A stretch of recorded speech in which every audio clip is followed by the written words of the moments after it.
પ્રવીણભાઈ ગામડે ગામડે જઈને પોતે જોયું, નજરે જોયું ખેતરમાં કેવી રીતે પાણી આવે તો કેવી પરિસ્થિતિ થાય છે.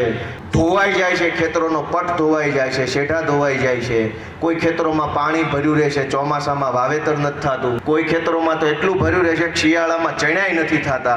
આ બધી પરિસ્થિતિ જેણે નજરે જોઈ, એ નજરે જોયેલી પરિસ્થિતિ અમારા માધ્યમથી આમ આદમી પાર્ટીમાંય ધારાસભ્યો છે. આજે કાલે 2 દિવસ 5 દિવસ પછી વિધાનસભામાં પહોંચશે, ગુજરાતના બીજા છેડા સુધી ઘેડનો પ્રશ્ન પહોંચાડશે.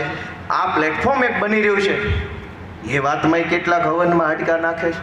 આજે મારે તમને વિનંતી કરવી છે કે નિર્ણય તમારા હાથમાં છે. માંડવી બજારમાં વેચાઈ જતી હતી ને ખેડૂતને 2 પૈસા વધે ઈ ભાવે જતી હતી. વાત સાચી છે ખોટી? આજ ફરજિયાત ટેકામાં આપો તો જ 2 પૈસા વધે એવું થઈ ગયું છે. ટેકા સિવાય તો માર્કેટમાં માલ જાય એમ જ નથી. હાથે કરીને મોટા મોટા માફિયાઓ અને સરકારના માણસોનું સેટિંગ છે કે પહેલા તમારો માલ માર્કેટમાં વેચાઈ જાય થોડો થોડો, પછી મોડી ખરીદી ચાલુ કરે, જેથી કરીને ઓલા ખાતા બધા જ મોટા મોટા વેપારીઓએ 5-5 હજાર ખાતા ખોટા નાખેલા છે.